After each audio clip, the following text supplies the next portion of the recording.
¿Qué tal? ¿Cómo les va? El enorme placer de estar una vez más con todos ustedes.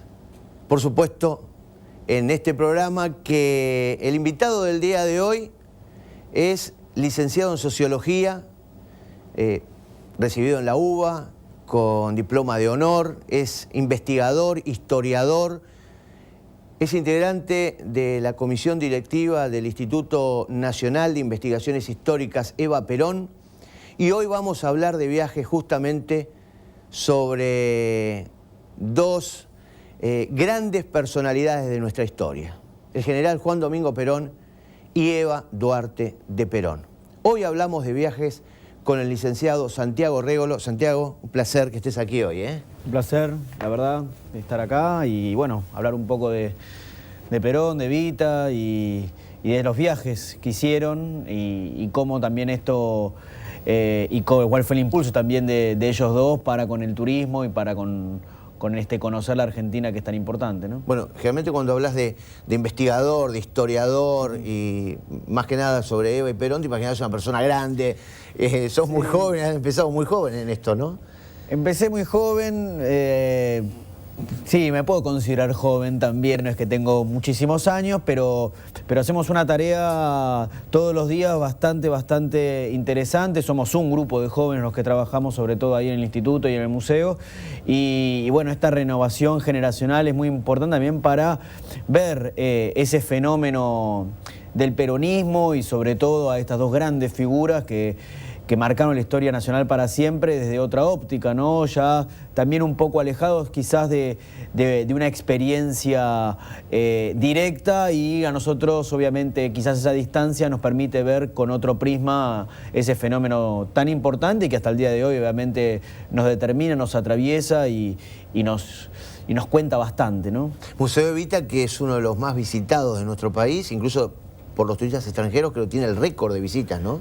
Según el ente de turismo, de hecho, el Museo Evita ha salido años anteriores el museo más visitado por el público extranjero, es uno de los más visitados a nivel nacional, y a nosotros obviamente nos pone muy contentos ese magnetismo que tiene Eva, y obviamente nosotros desde el museo hacemos una propuesta museológica más que impactante en el uso de tecnología, en una museografía y una museología muy moderna. El curador del museo, Gabriel Miremont, es uno de los mejores del país, ha hecho museos en toda la Argentina, quizás uno de los más renombrados realizado por él es el Museo de Alta Montaña, allá en Salta. Pero con una museología, una museografía y una propuesta, sobre todo también para atraer a esta temática a jóvenes, ¿no? a las nuevas generaciones. Y obviamente cuando uno habla de Eva es imposible no quedarse, ¿no? Es imposible no estar pendiente, su historia atrapa realmente. Y nosotros en estos últimos años estamos trabajando fuertemente, y de hecho lo estamos logrando de a poco, que esa balanza que se inclinaba más hacia el público extranjero, bueno, empieza a inclinarse por el público nacional y podemos equilibrar la cantidad de visitantes, ¿sí? Y no sea tanto la demanda por parte del público extranjero, sino también, sobre todo, del público nacional. Bueno, de los toldos, no al mundo, ¿no? Porque ha logrado algo increíble, ¿no? Uno cuando de pronto visita esa pequeña casa que hay en los toldos, ¿no? Cuando ves las fotos de pequeña, parece mentira que sea la misma persona, ¿no? Sí, de los toldos al mundo, Evita bonaerense, ¿no? Nace ahí en el partido de General Viamonte, más precisamente ahí en el pueblo de Los Toldos, el 7 de mayo del 19, y va a transcurrir su infancia ahí. Uno se acerca no solamente a Los Toldos, que sigue conservando esa estructura de pueblo rural de la provincia de Buenos Aires, con todos sus atractivos. Es el lugar que la vio nacer y en la que ella caminó sus primeros años, con su familia, con Juana, su madre, con sus otros 4 hermanos, y con la visita de su padre Juan Duarte, que por su actividad sobre todo, era además de político, arrendatario y tenía campos en diferentes lugares y arrendaba campos en diferentes lugares, estaba algunas temporadas en Los Toldos, otras temporadas en Chivilcoy, y así va a transcurrir su vida hasta, bueno, obviamente el fallecimiento de su padre pone a la familia en una situación económica complicada y allí es donde también decide la familia mudarse a Junín, otro lugar que la tuvo a Evita y a su familia. Junín, ellos van a llegar al año 30, Evita tenía 10, 11 años y allí va a terminar sus estudios primarios hasta que ya estando en el primer año del Colegio Nacional, ella decide viajar a Buenos Aires. Ahí tenemos otro de sus viajes.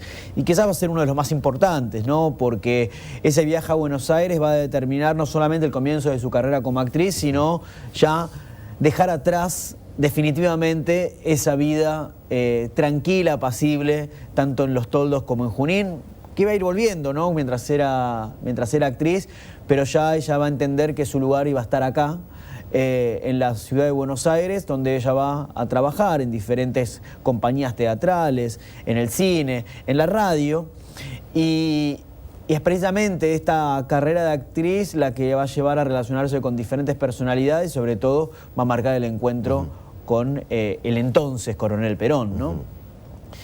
Que su encuentro también está plagado de mitos, porque la historia de Eva y tanto la de Perón también está construida a partir de muchas versiones y de muchos mitos. Muchos apuntan a su encuentro en el estadio Luna Park, ¿no? Incluso Roberto Galán decía que los había presentado y demás. Pero lo cierto es que ellos ya se habían cruzado varias veces antes. Ellos se habían cruzado en la Secretaría de Trabajo y Previsión, Perón ya era secretario de Trabajo. Si bien Perón toma el Departamento Nacional del Trabajo, él lo convierte en noviembre del 46 en Secretaría de Trabajo y Previsión, el acercamiento con los gremios, ¿sí? Es de la primera hora de Perón ya estando ocupando esa función. Y Evita desde el año 39, algo que se les pasa a muchos y que en realidad no es muy conocido y que no se toma demasiado, desde el año 39 ya está agremiada a la Asociación Argentina de Actores. Ajá. Es decir, que ya estamos hablando no solamente de una actriz, sino que estamos hablando también de una afiliada al gremio, alguien que participa activamente en el gremio y en su condición de agremiada y afiliada es que va a visitar a la Secretaría de Trabajo a Perón con el grupo de actrices convocadas para la colecta del terremoto de San Juan. Se habían cruzado varias veces antes, algo reconocido por ambos, y también nosotros tenemos en el cuadro familiar una sospecha. Su hermana Elisa está casada con un muy amigo de Perón, que es el Mayor Arrieta, desde el año 36. Ah, mira. Entonces, nosotros suponemos que en esas visitas que hacía Eva a su hermana, y a su marido, por supuesto, a su cuñado, obviamente alguno de esos días pudo haber estado Perón. De hecho, si uno va hoy por hoy a la bóveda familiar, allí en el cementerio de Recoleta, va a haber algunas placas que dicen Mayor Arrieta. Es decir, que ahí es donde empieza a cerrar un poco más esa historia, ¿no? Cuando uno va, hay muchas preguntas, ¿y quién es el Mayor Arrieta? Es el esposo de Elisa, ¿no? Obviamente que el Luna Park define la relación de ellos, ¿sí? A partir de ahí se van juntos y van a comenzar a vivir esta historia, esta relación, se van a mudar juntos ahí en la calle Posadas.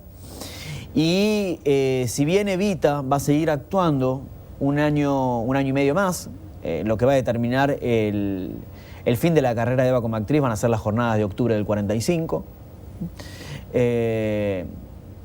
Obviamente que su carrera, ya estando con Perón, va a tener otros matices. No solamente en los radioteatros, sino también sobre todo en cómo va a cambiar el barniz de muchas de las obras que va a realizar. Más allá de hacer películas más importantes, tenemos en la radio un programa que se llama Hacia un futuro mejor, que era sobre todo un programa político, de exaltación a los postulados del gobierno de aquel momento. Y lo interesante es que es un programa político, o por lo menos de actualidad, que tiene como portavoz, ¿sí?, a una mujer de 25 años. Eso también era disruptivo para la época y obviamente esa relación que mantiene Perón con esta joven actriz le va a traer bastantes resistencias dentro de lo que son sus compañeros de armas, porque Perón incluía a Eva y obviamente la presentaba como su mujer en los diferentes ámbitos, sea Campo de Mayo, las galas del Colón o diferentes reuniones. Es decir, que Eva ya empieza también a involucrarse de la mano de Perón en ciertos ámbitos sociales y políticos. Y decíamos, las jornadas de octubre del 43 son las que determinan este fin de la carrera de actriz, porque ya estando Perón detenido, por supuesto Eva también carga con esa detención, no solamente porque estaba detenido su amor, sino también porque obviamente al estar tan relacionado con Perón, se cancelan todos sus radioteatros, sus películas obviamente dejan de exhibirse, y ella empieza a buscarlo, porque si bien nosotros sabemos hoy que estuvo Martín García, en aquel momento no se sabía dónde estaba Perón. Nadie sabía dónde estaba. Entonces Eva empieza a tocar puertas de dirigentes, de funcionarios del gobierno, de militares, para saber dónde estaba, ¿no? Incluso a través de Bramuglia intenta presentar un habeas corpus, después se decide otra estrategia, pero ahí es donde tenemos también ese intercambio de cartas, esa tan conocida del 14 de octubre, donde Perón desde Martín García le dice a Eva, bueno, negrita, mi tesoro adorado, es una carta muy amorosa, en donde él le dice, bueno, cuando termine todo esto, cuando se resuelva mi liberación, nos vamos a ir juntos, nos vamos a olvidar de todo, nos vamos a casar y vamos a vivir otro tipo de vida. Una carta manuscrita que está en la casa natal de Eva, esa, ¿no? Claro, hay una copia ahí en la casa natal, nosotros también tenemos otra, esa carta ha sido muy recordada y muy conocida. En realidad hay dos cartas, la otra carta todavía no se ha encontrado, pero lo cierto es que marca 3 días antes del movimiento del 17 de octubre no solamente la ratificación de esa relación, sino también algo inesperado quizás, ¿no?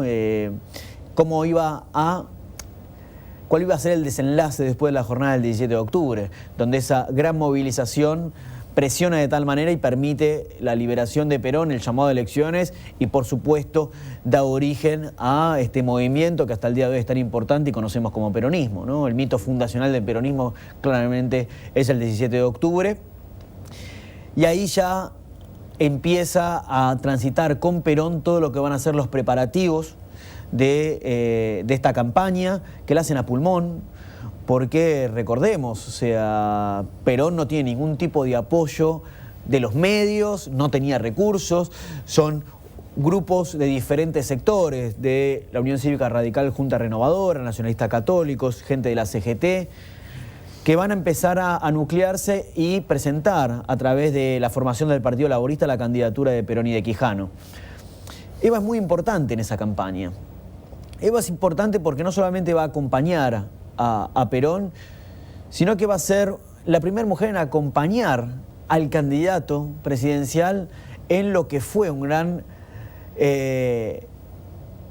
raíz a lo largo de la provincia de Buenos Aires y diferentes provincias argentinas, en auto, pero sobre todo en el tren, el descamisado, yendo pueblo por pueblo, haciendo una campaña cuerpo a cuerpo, y donde Eva estaba junto a Perón al pie del cañón. Así recorrieron toda la provincia de Buenos Aires, han recorrido otras provincias argentinas. Hay una famosa foto donde ellos están comiendo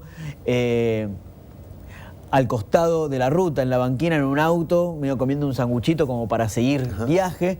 Y esto otra vez, todo a pulmón, ¿no? Ellos no tenían ningún tipo de recursos, y de hecho el mismo Quijano, que fue el candidato al vicepresidente, le pedía a la gente que pinten a los obreros, a los trabajadores, a los seguidores de Perón, que pinten las calles y que pinten las paredes, ¿sí?, con la fórmula presidencial Perón-Quijano, ¿no? Bueno, vos sabés que hace muy poquito estuve en La Pampa, en un pueblito de unos 200 habitantes que se llama Sala.